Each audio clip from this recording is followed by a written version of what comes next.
Detroit Red Wings. Troy. Oh, okay. The Yeah. big red machine. Maine hockey player here. Gotta love mine. It's almost that time of year again. Ooh, yippee. Almost.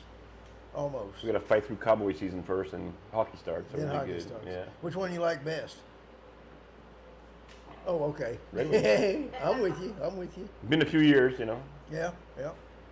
I need to go to a It hockey ain't game. been 26. I like the Cowboys, That's and I love the Cowboys, but no, facts are facts. facts are facts. Truth is the truth. And that's all we do around here is tell the facts. That's right. That's right. And we're gonna fact check some long distance training methods and techniques and tricks and trades and tools. Let's start off with tools. Let's do that. So we define what we're talking about so everybody knows what we're saying. When I say long distance training, I'm talking about more than 60 feet. Far enough away that your dog can forget you or ignore you. And I forgot to wear mine, but you know my favorite tool is the silent whistle, Acme 535. Oh, look at that. What do you got? You got a dog trainer over there, I guess. Oh, we got one right here. Yeah, yeah. Merci beaucoup. Now this is Carol Ann's, but you see she has the fancy brass ones. What you normally see is I don't know if she's got it connected here. What you normally see is the little string silver ones. So let me explain something about the silent whistle. One reason we decided to do this tonight was that I get more comments and questions about a silent whistle than any other thing we ever do. Yep. So we're going to touch base and show you about how effective it is tonight. I know from experience that it is the most effective tool in the world for getting your dog's attention when he's at a distance. The official manual stats, whatever, when they write out with these things, what do you call the Statistics and Statistics. and the range. yeah, The range, right? yeah, What is range? yeah. Is that what you're getting at? In an open pasture, Open pasture. 2 miles. What? That's with no obstructions, no businesses. Now, there's different settings. Right. Different settings have different distances between them? Absolutely, absolutely. Okay. Because sound moves. It's a physical thing, and you can have obstructions. And I know I started using these I'll bore you with this story one more time. I started using these in my guard dog business because you have a situation with guard dogs where some crooks will come up and they'll start to cut a fence to get in. These are the professionals, and while they're cutting, all of a sudden the dogs will hear them from 50 feet away. They come run into the fence to stop whoever's getting into their territory. The burglar sees them and goes, uh-oh, and they'll cut a chogie and be gone. And dog's sitting there, and they got a hole in the fence, and he's thinking, oh, why hang around here all night? And they're out the fence. And, you show up, that can happen at 2 o'clock in the morning. Right. You show up at 4:35 to pick the dog up, and he ain't there. You can cover some ground in 2 hours, too. Yeah, exactly. Mhm. So, I would lose, when I first started and the crime was really, really bad in El Paso, I was losing a dog a month for about the first 6-7 months. Oh, Yeah. dang. Yeah. And it was, I was losing more money between doctor's bills getting bit and dogs getting lost. I had to do something. So I remember friends of mine used this whistle in the panhandle with sheep and some boys up in southern Colorado. So I thought, that distance. So I went and bought a set. I trained all the dogs to come to it. Now, at first when we found the dogs were gone, all we could do was drive around and go, here Fido, Yeah, no. here Sparky, You're probably in town. Yeah, There's yeah. noise and all kinds of. Exactly. By the time you get there, the days are starting, and there's a lot of railroads too in there. Yeah, oh yeah, railroads everywhere Yeah. because they're bringing stuff over There's a from lot of Mexico. stuff. There's a lot going on. Yeah. So I went and got these. We trained all our dogs to come to them. I never lost another dog. True story. We had, and I was able to gauge the approximate, and we had sites literally downtown El Paso, buildings everywhere. But then we had a lot out towards the suburbs and things like that. Those were guaranteed never to lose a dog. But you'd pull up, the dog would be gone. People ask me, and I'm going to gauge the range at medium urban obstructions, buildings, about 1 mile. And so people ask me, how do you know it was a mile away? Well, the dog's gone. We'd drive around the block, because hoping they were close, and we'd see someone out on the street, and we'd say, hey, have you seen? And they say, yeah, I saw him going that way. And we'd know about how far away we were. After a couple of rounds around the block, we'd go back to the original site, blow the whistle, and then we'd wait 15 minutes. We'd blow the whistle again. Judging from where any witnesses we had might have sighted the dog and where we were at the guard dog site where they should have been guarding, I can honestly say that unless it's real high buildings, like in an urban housing type thing or strip mall area, dogs will hear this up to a mile away. And less deflections. Yeah, yeah. So, Or the sound of tunnels, certain ways, the way the streets are built, right, the ergonomics work, it'll carry that sound. straight But down this the way street. here, you're getting a mile coverage, 2 mile coverage, instead of, Right. yeah. Right. So, and then I found them useful in our guard dog, in our security dog business. You may have a situation, I'm not going to go into a lot of details about this, but just a generality, you've got to go find somebody who just escaped from a mental hospital for the criminally insane. Probably not a person you want to, spend a lot of time with, but you need to find him, and they're out there somewhere, and you need to send your dog in to find the guy. And then all of a sudden, you got a radio, and the local PD that you're helping work with say, hey, we just spotted the guy, and he's over here, and your dog's not far from him. I need to stop my dog before he gets up to this potential threat bad guy. But I don't want to expose my position. I don't want to expose my dog's position. But I can't shout out a command. I can't holler, Fido, down. I mean, Oh, so there's ways to actually. absolutely. Oh, is that what those rings are for? On there? That's what the rings are for. Oh, my Every God. ring, if you can zoom in there, Miss Carol Ann, every ring on this whistle can be a different command. I'm not going to slobber on Carol Ann's whistle, but you can hear the difference in the tones yourself. All right. Then, if you add different types of whistles, So you can actually have a different tone. yep, There's 4 there, right? for There's 4 bars on that.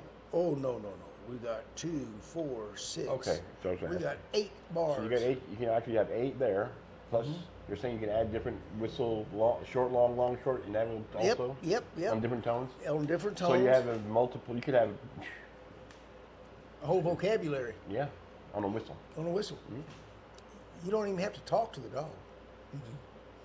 You just say everything you got to say with this.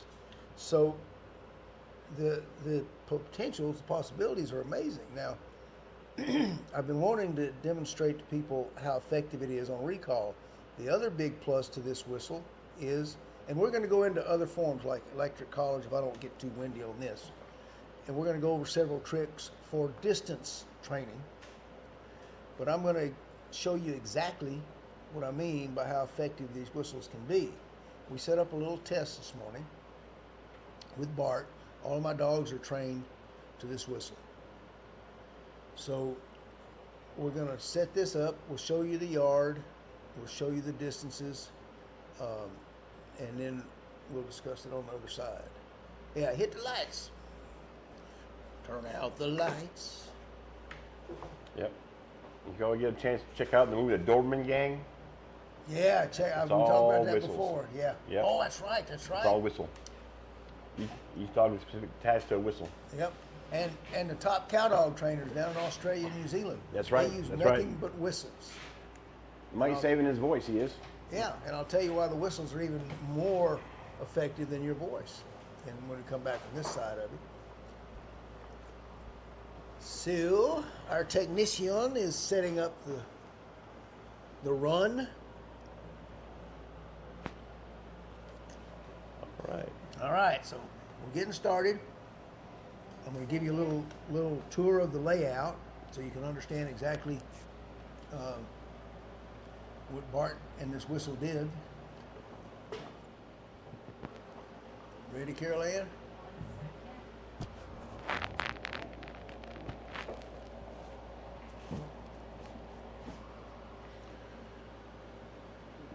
Okay, there's my logo, and there's more bragging stuff, Da-da-da. and more bragging stuff. Well, more logo stuff. And now, this is the yard at the back end. We call it the horse trailer yard. This is approximately, by counting the fence posts, it's 100 feet long, and going back from behind that trailer to the other side is about 150 feet. So it's 250 square feet that any dog can roam around if he's off leash. There's cats that go in there. There's ducks. There's all kinds of distractions. So, you know, all the dogs like Bart, when we put him in there, they go nuts. They're checking everything out. They're sniffing stuff.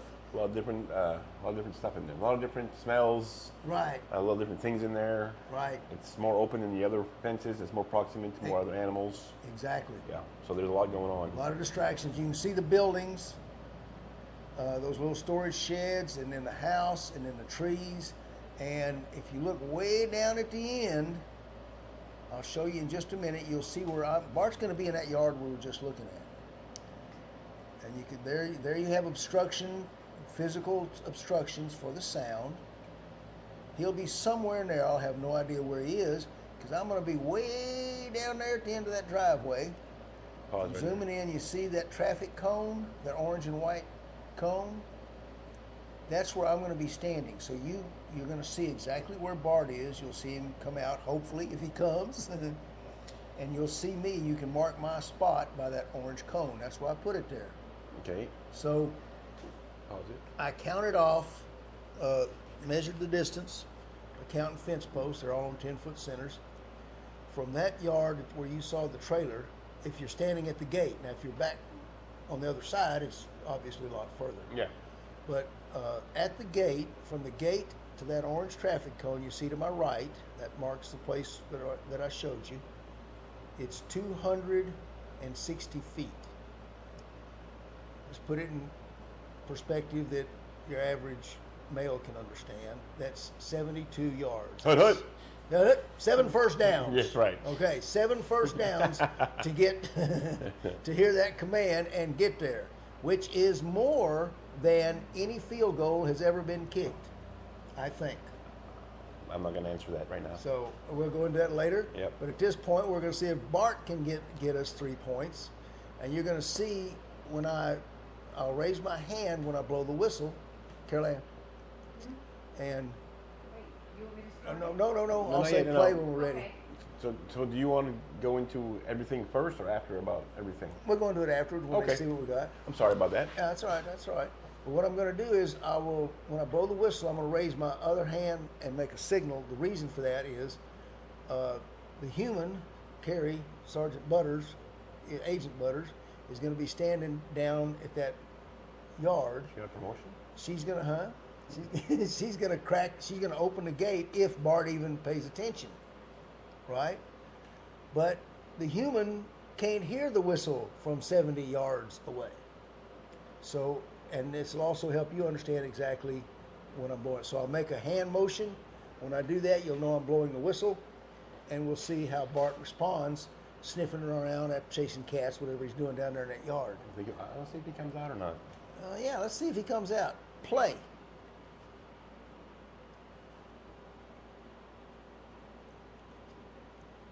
So you blew the whistle. There's a whistle. There he goes again. Now he's There's blowing. a hand. Okay, now now we're blowing. We just blew.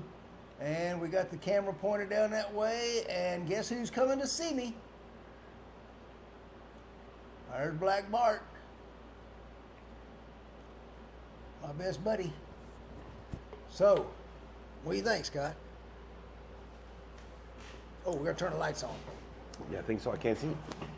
Oh, you want to see it? You want to play it again? I was Let's play it one more time. Yeah. Oh. Yeah. Let everybody see. Just started from the So let's go over some things here. Yeah, while we're doing this. So you've got them over 70 yards away. Mm-hmm. You got them in this back pen. There's a road behind there where there's dirt bikes running. There's cars. There's a house there that usually someone's doing something over there. Which this morning I wasn't here this morning, so I can't testify. But there's always noise there. Right. You've got one horse trailer, two sheds, Right. trailer, all these trees. You got all these dogs barking in the kennel across the way. You got these vehicles on the street going 60 Zoom, miles an zoom. hour with big mufflers, motorcycles running all the time, birds chirping. So you got a lot going on here. Yep. If So you look at the street, Rooster there's cars always on that road. There's Highway cars on- back there. You Yeah. hear some of our videos we do and some of the tutorials that you'll hear cars in the background because that's the yards up top over yonder. So you got all this going on. Right. And can you yell that loud? No. I sure as hell can't. No. You know, my wife can, but I can't. So we set all that up. You got all the obstructions, and you can see. The vehicles they fly by here pretty quick. So that's Yeah. just anyway. And you know, full disclosure, Bart's an excellent dog, and he always comes when I call. That's training. But from this distance to even know I'd called him, how does he do that? I know when I call him, he's always going to come like that. But the trick is, how did he hear me from 70 yards away with all sorts of things in the way? The trees also the the sound. trees also the leaves absorb sound also. Good point. Yeah. And which way was the wind blowing this morning?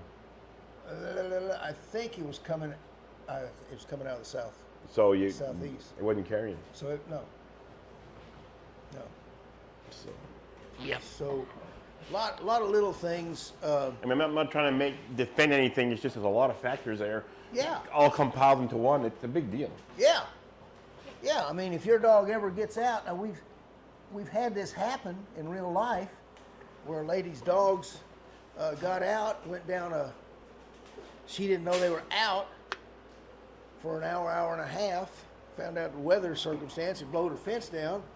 Her dogs had been out running around the subdivision, and she started to go riding around the block chasing them, and then decided, what the heck, I'll just blow my whistle. And we don't know where That was my phone. we don't know where her dogs were, but when she spotted them, they were over a block away coming around a corner. So they were on the other side of her subdivision on another street when they heard that whistle. Yep. So basically, the decibels of the sound of these whistles and the dog's accelerated hearing rates and That's sensitivity true. of the dog Right.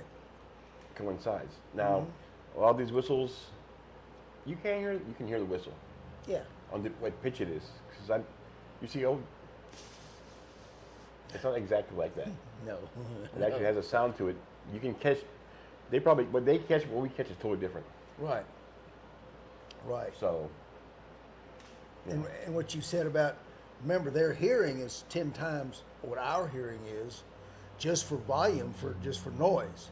Plus, the decibel levels that they can hear. we had a podcast on this too. I think like a year ago.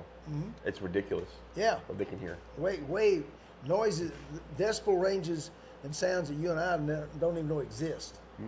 So, to me, this is the most effective long distance, because let's go to the electric collar, the e-collar. With the e-collar, all you can do is at long distance, and it's not off leash, it's just a longer leash, right? Because you still have the ability to physically get out and touch the dog. This doesn't touch a dog, it talks to the dog. So, and we're going to go into the e-collar just a little bit, because I know everybody thinks I hate them. I don't. They've got a great purpose. If they're used correctly, Yeah. There's, you don't even have to shock a dog. no, you don't have They to. vibrate, they ding, they ping. Yeah. Nowadays, it's not just a shock collar. No, it's not. Back in the day, it was a wire, a battery, and it burned the dog up. We're We're talking to 60. We talked about this about 4 weeks ago. 4 weeks ago we did. Yeah. But now you're saying it's a tool. It is a tool, and it's a very good tool. So let's look at actual training principles or systems, techniques. To me, what we're looking at is with this basic training, there's three T's to training, right? The first two are teaching. This is where we fall short. We need to teach the dog what the word means before we can expect him to consistently do it. Then we need to train after he learns what the word means. That's where you start getting your conditioned response, your muscle memory, whatever you want to call it. Right. So you start getting quick, responsive. Now, the last T, if you want to go to the top of the heap, is what I call touch-up. Sometimes I call it polish. Your dog's doing good. Okay, so for my guard dogs, for my security dogs, when we were doing like labor strikes or whatever, for a heel, our dogs are walking at a heel as we're approaching the picket line or the riot or whatever, and our dogs are focused on whatever's in front of them. If you're competing, you may want this dog doing this focus heel. I'm not going to laugh about that. I'm just going to say you may, for some reason, want your dog to do this, okay? If you want the dog really step in time with you, that's the touch-up or the polish phase. This whistle will teach and train. The main reason they respond better to a whistle, ask any of the cow dog trainers or sheep herders. If they don't have this whistle, they got tremendous loud whistles that they can do, and they all whistle their commands. What the whistle does that your voice does not do is it doesn't get emotional. Thank you, sir. These are my theories only. But remember, you've got sounds and you've got tones. And the tone can change the meaning of the sound. You start off with, "Come here, Fido." Fido goes, "Fido. Fido. Get over here! Get over here." And Fido goes, "What the hell's he yelling at?" You know. Yep. This never gets emotional. Steady. Steady. Yep.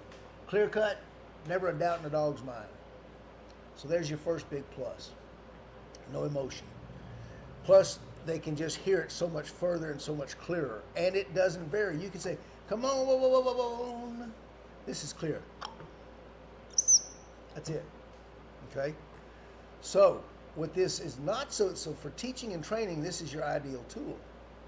And it'll work long distance. What it doesn't do as well as the e-collar is it doesn't do the third phase. It doesn't do the touch-up.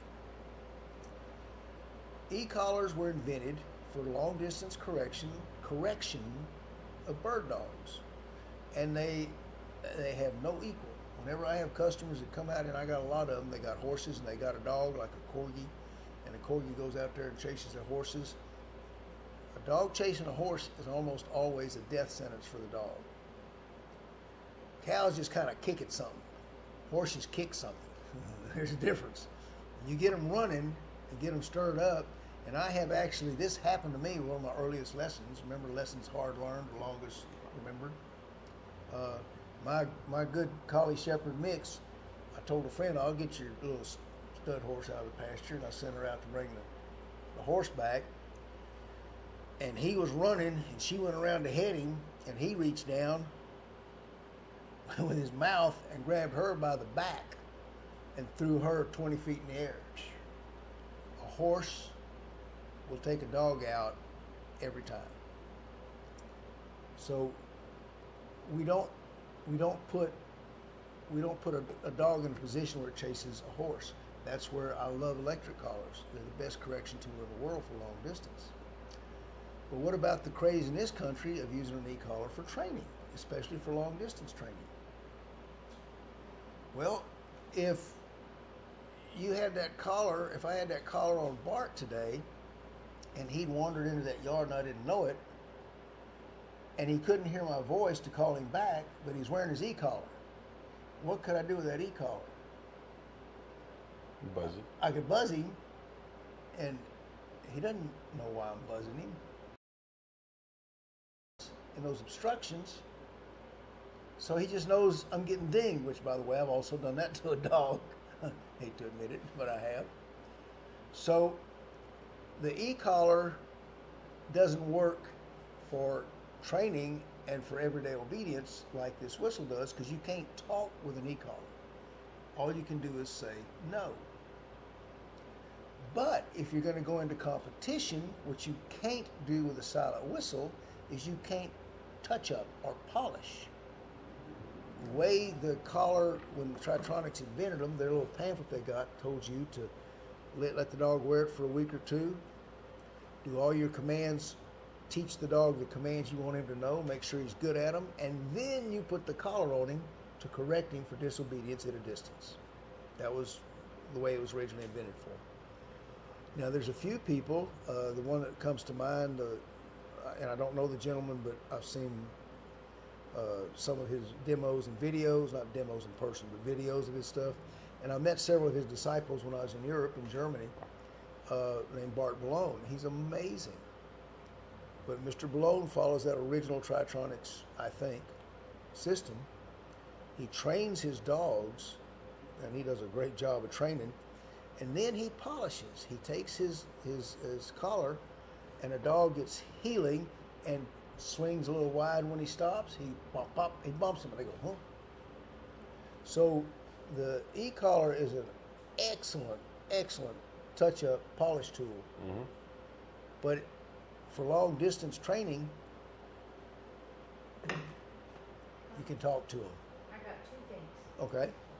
It says, from Troy, dogs can hear up to 45 kilohertz. Humans are around 20. Mm-hmm. Wow. Okay. Thank you, Troy. Yeah. And then Troy said, absolutely, my horse, Dane, near killed my little mutt about 30 years ago. Same thing happened to him. His dog went in, horse got almost killed Yeah. him. Yeah. Horses don't play around. No, horses don't play. And they got the high. They got the high ground. Yeah. They definitely got the high ground. So, Obi-Wan. yeah. So, now, we've got our talking tool, we've got our correction tool, and we've got our polish tool. But there's still things you can do from a distance. If y'all notice the speed with which Bart came running to me. Now, and part of that, I feel like, is just because I see it genetically pass through. His offspring, the Bart and his offspring, the Western Shepherds, are intensely handler oriented. And they thrive on being with you. They're almost like a Great Dane in that manner, or like a Mastiff. So they always want to be with you. I expect him to always want to be there. But what you see with the speed that he came to me, that's good training. And there's no way around it, folks. I don't care what kind of tool or gadget someone tells you, I can train your dog. No, you can't. You can teach the dog in 2 weeks or a month, but you can't train them to be good in 2 or 3 weeks. Right. Okay? So what do you do? So here's my standard, when I was doing a lot of seminars on the road. Get your dog to come. How do you make sure you hollered Fido, he ain't paying no damn attention. You get to the last, come here, come on. I said, right now, and you go get that sucker because you're mad and you got things to do, and he's holding you up, and he looks back and sees you coming and goes, oh, Daddy wants to play chase. Yee-haw-ha-ha. Mm-hmm. And how many of y'all are sitting here right now watching this going, oh, Lord, yes, okay? So, remember, you're supposed to be the pack leader. Pack leaders have nothing to do with alpha roles or dominance. Pack leaders lead, and they present that image to their followers, be it a battalion of Marines or a pack of dogs. Leaders act like leaders. The beauty of being a leader for a dog is this. You can be the worst leader in the world if, for the moment you give the command, you just act like you're the leader. Because dogs are suckers, man, and they'll believe you. They'll say, oh yeah, he's the leader, you know, Yep. even though you're not, but he don't know no different. He's like a fan at the movies, you know. So How do you make sure the dog comes to you? Remember this one rule, and it'll improve all of your off-leash training. If a dog's looking you in the eye when you give a command, 9.7 times out of 10, they will follow that command. If they're looking at you when you make the command, they will follow through. Simple as that. Yep. And think about all the times your dog has ignored you. Their nose was stuck in a trash can, or So yeah, sent something yeah. totally oblivious. Right. But- Or they're looking across the street at the little poodle walking there, and you want to go. So, the first thing to do, we train what we call the name game, and that's the name game can be discovered in this book right here. How to teach your dog. The first thing we teach our dogs to do is to respond to their name. So every time they hear their name, they look at us. Right in the eye. Yeah. Eye contact, body motion, you win. Did you hear what he said? Number 2, body motion. Think about it this way. If your dog is really good at coming to you every time you call, always listens to you, you take him to the park and they got a statue of Benjamin Franklin, or we got old Abe Lincoln sitting in his chair, right? Lincoln Memorial kind of deal. And you take a tape recorder, real loud tape recorder, and you record, "Here, Fido, here." And you let Fido go out here and start sniffing around, and you put that tape recorder up in Abe's lap, and you punch the button. It says, "Here, Fido, here." And Fido looks up. Do you think he's going to go run into that statue? Nope. I would agree with Mr. Sinclair. Nope. So what we do is this. Dogs use body language in the wild, for instance, whether it's timber wolves or dingoes in Australia. When the dogs are out foraging in the countryside, which is the biggest social event there is for wolves and dingoes, wild dogs, singing dogs of Borneo, everyone's checking out the sniffs and getting different stuff and saying, "Hey, come over here, Molly, smell this where skunk was." And, when it's time to go, the pack leader simply makes a, if it's timber wolves, I don't know about dingoes. With timber wolves, they make a puffing sound with their cheeks. Everyone in the pack will hear that noise and turn and look at the pack leader. And all the pack leader does at that point is start walking. Everybody gets in line. In order, succession of the old to the young to the sick, and they just follow him. Yep. So you can do something we teach here called a casual recall with your dog every day. You can save your serious comer here for serious incidences, because your dog's probably heard about 786 times. So quit using it so much. Act like a leader. The way Bart learned to come so quickly was every time I called him for the first year of his life, I didn't stand here and wait for him to present himself to me and make me happy. I said his name. I turned when he looked at me. He got to be looking at you. I turned and started walking, and all he could think of as an insecure puppy is, "Oh my God, Daddy's leaving." Yep. And that becomes a conditioned response, a learned behavior. And for the rest of his life, all I do is say his name or blow this whistle. And the main thing about long distance training and response that's going to make you happy is teaching the dog that there's a reason to look at you when he hears his name, and then watching to make sure he is looking at you when you give your command. Except if you have this whistle, then you don't have to worry about it. And I always get this question. This is called, it's by the Acme Company. It's, I think, a 535, they call it. Carol Ann's giving me a thumbs up. People are already asking, what kind of whistle is it? These are the people that invented the whistle. There ain't none better. Yep. So I hope that is of interest to somebody. Yep. Pretty sure it is. I hope so. And Yeah. we'll delve into something deeper next week. What do you think, Scott? I thank everybody for joining us tonight, and hope this was informative for everybody. Like and share, buy the book, and always remember, it's all about the dogs. Thank you, folks. Next time, we'll have a trivia question.